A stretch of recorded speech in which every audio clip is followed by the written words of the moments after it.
Hello সবাইকে। So আজ আমি আর শানু হঠাৎ করে প্ল্যান করে চলে গেছিলাম হচ্ছে আইপিএল দেখতে।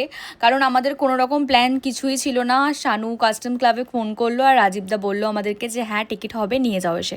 তো আমরা তাড়াতাড়ি করে রেডি হয়ে গেছিলাম, কিন্তু ততক্ষণে 15 ওভার হয়ে গেছিলো। বাট আমরা ওখানে যাওয়ার পরে এত কিছু খেয়েছিলাম, এটা শুধুমাত্রই আমার দাদার বউ মানে আমার বৌদির জন্য, কারণ ও আইটিসতে জব করে। তো ওর ওইখান থেকে আমাদের প্রত্যেক কটা খাবারের অ্যারেঞ্জমেন্ট করা হয়েছিল। আর সত্যি কথা বলতে গেলে আমাদের ব্লক আলাদা ছিল, কিন্তু এতবার এসে এসে ওখান দিয়ে আমাদের খাবার দিয়ে যাচ্ছিলো। মানে আমার তো পুরো খেলা দেখতে দেখতে পুরো পেট ভরে গেছিলো, ইভেন আমি বাড়ি এসেও আর কিছু খেতে পারি। তবে আজকে কিন্তু কেকেআরের খেলা ভীষণই ভালো হয়েছে। হয়তো আমরা হেরে গেছি 4 রানের জন্য, কিন্তু আমরা গেলেই হেরে যাই, এটাও একটা ব্যাপার আছে। কিন্তু খেলা ভীষণ ভালো হচ্ছে, দুজনে মিলে আমরা এনজয় করতে করতে পুরো খেলাটাকেই দেখলাম, আর খুব ভালো লেগেছিলো আজকের দিনটা।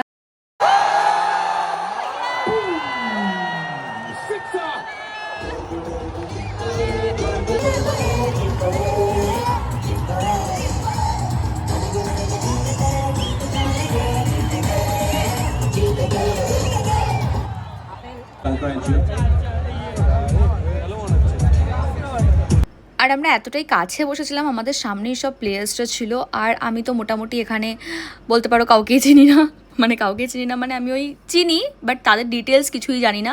যেভাবে আমার ইন্টারেস্ট ফুটবলের প্রতি, সেরকম আমি ক্রিকেটটা অতটাও মানে ইন্টারেস্ট দেখাই না। আমি কোনোদিনও কোনো নিউজই রাখি মানে কোনো খবরই রাখি না সত্যি কথা বলতে গেলে। তবে আমি আইপিএলটা দেখতে পছন্দ করি, কারণ এখানে ভীষণ আমি নাচানাচি করি, গিয়ে মজা করি, একা একাই করি। আমাকে কারোর দরকার পড়ে না। জাস্ট শানু মানে এমনি যায় নামেই আমার পাশে, ও তো জানোই কীরকম শান্ত, তো ওর মতো চুপ করেই থাকে, মানে ও আমাকে সামলায় আর আমি আমার মতো পাগলের মতো নাচতে থাকি, গাইতে থাকি। বাট হ্যাঁ, আমরা দুজনেই গেছিলাম, তো দুজনে যাওয়ার পরে আমাদের আর কাউকে লাগেও না অবশ্য। তবে নেক্সট ম্যাচে আমরা একসাথে যাবো, শ্রেয়সী রোহিত আমরা চেষ্টা করব। কারণ হচ্ছে ওরা ছিল না, ওরা কাশ্মীর গেছিলো, ওই জন্য ওদের সাথে যেতে পারলাম না এই ম্যাচে।